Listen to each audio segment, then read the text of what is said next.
Assalamualaikum warahmatullahi wabarakatuh. Halo guys, kembali lagi bersama saya Bobby Irian.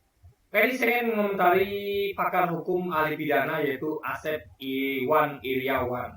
Yang di Metro TV itu dia memberikan skor 5 kepada Anies dalam hal skor debat capres kemarin, yang mana yang berhubungan dengan substansi, penilaian substansi dari masing-masing capres. Dia memberi nilai 5. Nah, alasannya apa? Dia bilang begini, Anies itu dia ngomong tentang masa lalu. Harusnya dia tuh kalau substansi kan harus ngomong tentang masa depan. Misalnya bagaimana cara capres ini untuk mengatasi tantangan ke depannya, gitu kan. Nah, ini guys, harus kita jawab gini ya. Jadi, memang dia ahli pidana, tapi dia nggak paham guys. Jadi terangkan ya. Kita tuh perlu melihat track record orang masa lalu untuk menentukan kedepannya bagaimana, ya. Contoh, ketika sebuah perusahaan hendak merekrut komisaris atau direktur atau karyawan, apa yang dilakukan? Melihat CV-nya, track record, baru dia bisa perusahaan ini menentukan apa yang akan dikerjakan orang ini untuk kedepannya. Track record. Jadi ketika dia wawancara sekalipun, itu nggak hanya, jadi gini, ada nggak perusahaan itu ya mau merekrut direktur, kita ngomongin direktur karena presiden itu kan levelnya direktur atau presiden komisaris lah gitu kan, presiden direktur. Itu ketika perusahaan merekrut itu, dia tentu perusahaan itu ingin kedepannya perusahaan ini bagus, maju, berkembang, sukses. Apa yang dilakukannya? Apakah memanggil orang sembarangan untuk wawancara? Lalu bertanya, gimana langkah ke depannya untuk perusahaan ini? Apa begitu? Tidak.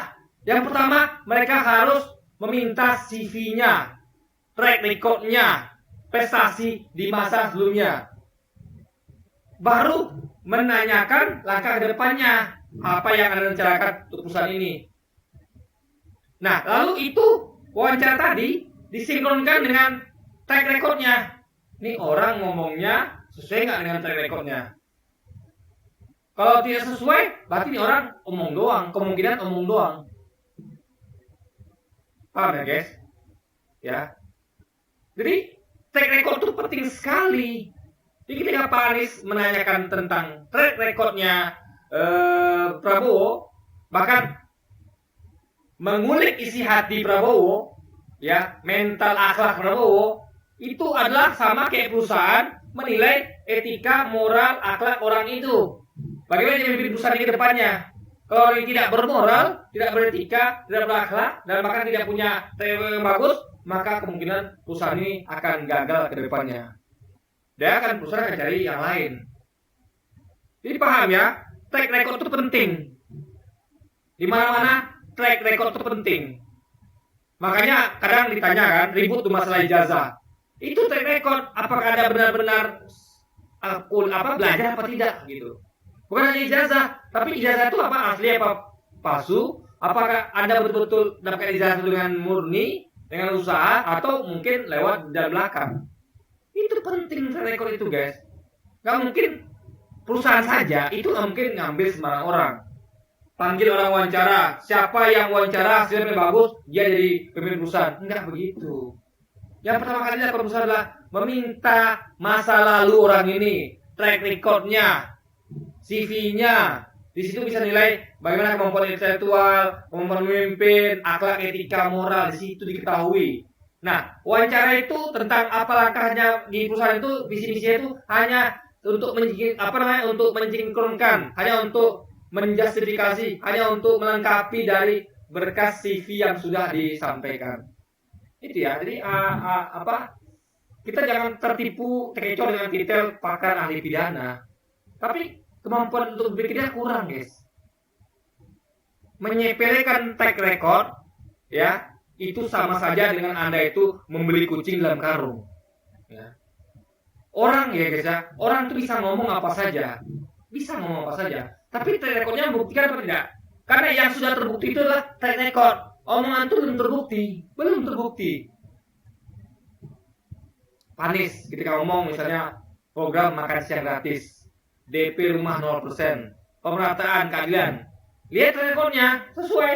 Artinya apa yang sampai kemarin itu sudah terbukti. Ya, tinggal melanjutkan bukti itu ke depannya. Tapi orang yang ngomong doang, tapi terbukti etikanya tidak baik, ke depannya dia akan berpotensi mengulangi hal yang sama. Kan track recordnya begitu.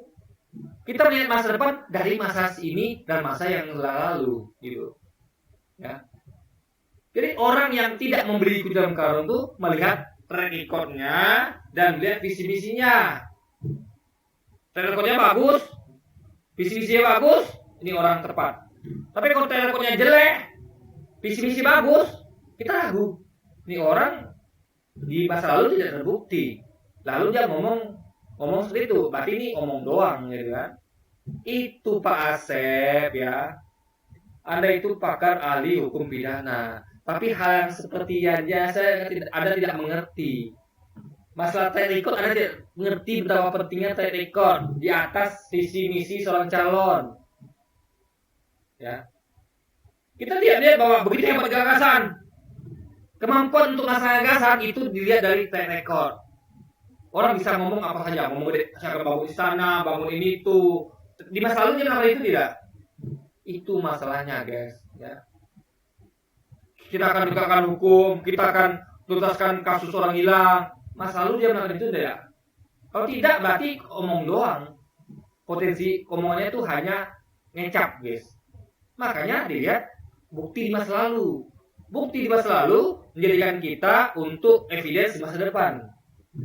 Ada base-nya, sesuatu yang telah terbukti, gitu guys. Bukan jangan sesuatu yang belum terbukti, lalu ngomong-ngomong kita akan gini begitu. Anda melakukan itu nggak di masa lalu? Anda punya hati yang bersih nggak?